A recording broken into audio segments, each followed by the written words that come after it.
Pwedeng mamaya mo napagpantasyahan yung nangyaring halikan? Okay lang?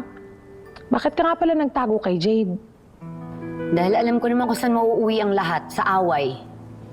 At isa pa, gusto ko siya magmukhang tanga kagaya ng ginawa niya sa akin. Diyos ko, kayang-kaya mo naman makipagbardagulan dun sa reyna ng mga tiyanak na yun. Alam ko naman yun, Flor. Pero sa ngayon, ayoko muna siyang isipin.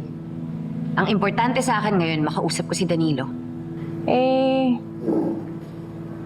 Si Logan, nagkaayos na ba kayo? Hayaan na muna natin siya magpalamig.